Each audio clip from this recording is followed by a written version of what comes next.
Okay. Yeah. Yeah. Okay, guys. That works.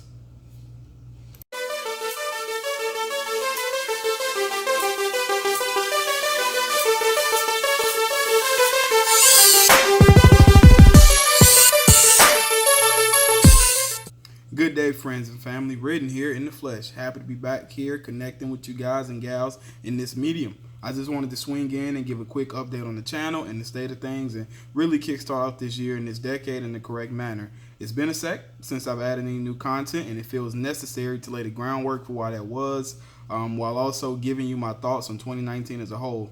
Around the time in 2019 when I started this channel, I became quite sick and went through several months of trying to reorient myself back to being a version of me that I was wholly familiar with. And to be honest, I am still in the midst of that process, but I've seen worse days, and I believe that only better and better ones are in front of me. In terms of film, cinema this year was truly awesome.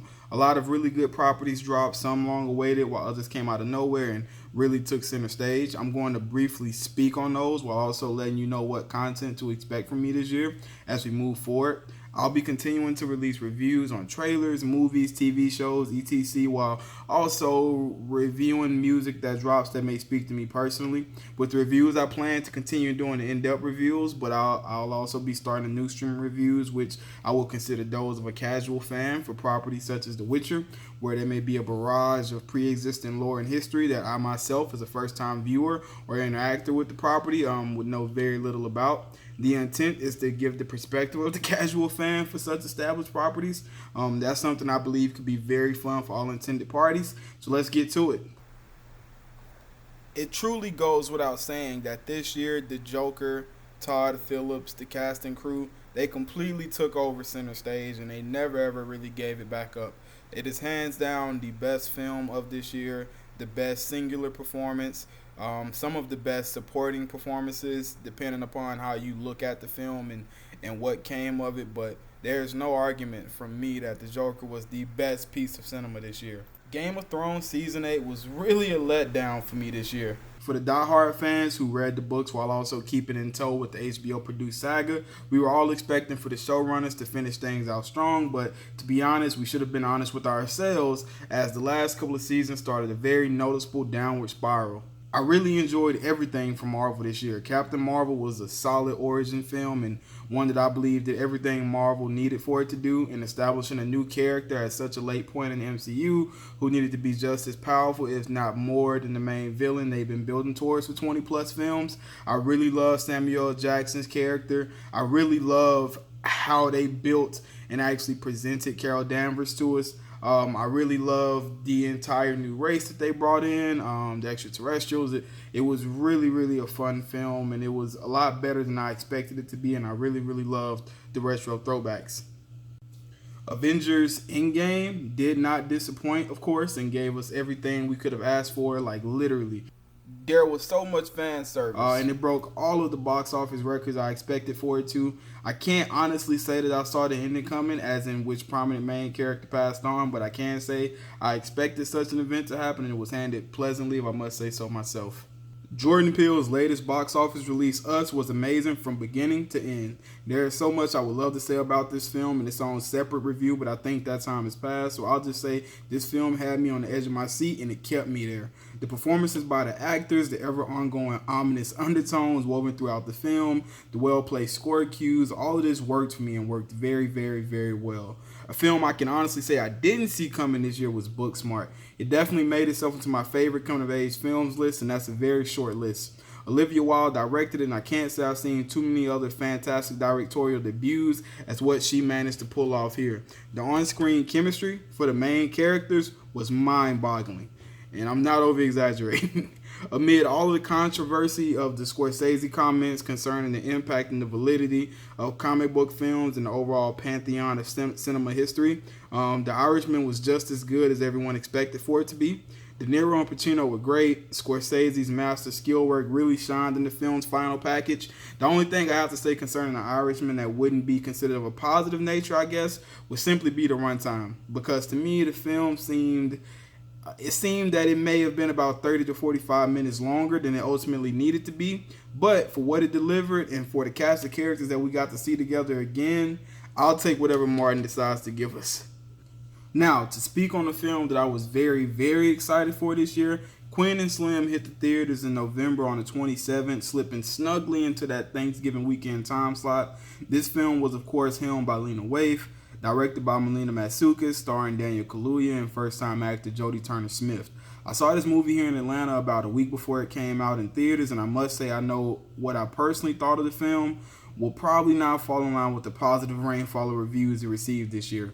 The film is sort of a modern twist on the classic tale of Bonnie and Clyde in some ways, but it does also steer very, very far away from that widely held comparison in other ways. At one point in the film, Turner Smith even gets a leg injury that leads to her limping for a majority of the movie in the same way that ill-fated Bonnie did.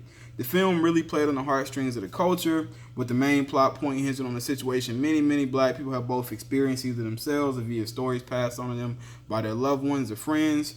Even if I hadn't been granted access to this film via media screening, I would have still gone out to support the film to see what it was about. But for a movie that seemingly promised an exciting twist on an olden tale with black flair, it more so managed to only further perpetuate some poor black stereotypes, while shock jockeying for emotional points it didn't really earn.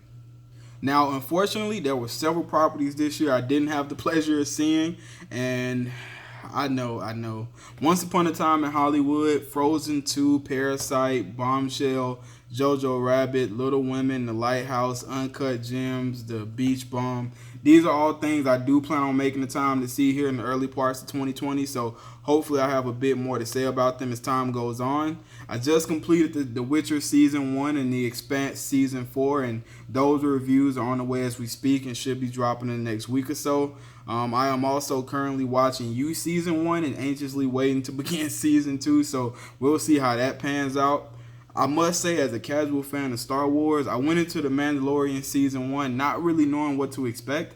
I've seen all of the cinematic releases and several episodes of the animated shows, so I know enough to get by, but I really had no idea what to expect from Dave Filoni and Jon Favreau on this. My girlfriend and I watched it weekly as it was released, and we absolutely, positively loved it. Disney Plus chose to launch its streaming service with this property, and it was a very, very wise decision. The short episodes being released weekly always seem to leave the viewer longing for more, but I can honestly say I only felt shorted by one or two of them, while the rest were quite exciting and fulfilling. The character development was on point.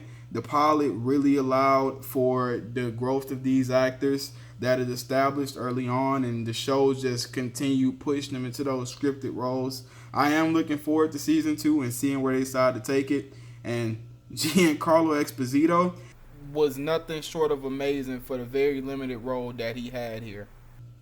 Now, I just recently saw Marriage Story over the holiday break, and I loved it. I went into this film having seen the trailers, expecting for it to just be a film where some directors got together with a script and a small budget and said, hey, let's go out and get two really good actors and let's just let them go at it. And while I wasn't expecting to like it, I absolutely loved it. The story is completely character driven, and as that is normally not something that works for me, it did this time.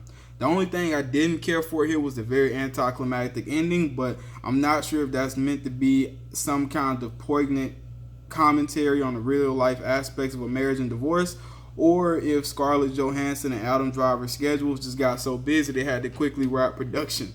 So there you have it. It's not as expansive as I wanted it to be, but the last thing I truly want to do is bore you guys talking about things you viewed months and months ago and have since moved on from. So again, guys, be sure to like, comment, and subscribe, and click that bell for notifications. I am really looking forward to everything that I plan on working on this year, and I'm also looking forward to getting to interact with you guys as time goes on and we start to pick up speed here on this channel and gain momentum. All the necessary links are listed below to follow and keep up with the coming content and shareables. Thanks so much, friends and family, for hanging around with me here today. I'll be seeing you, but for now, be blessed. And it was written.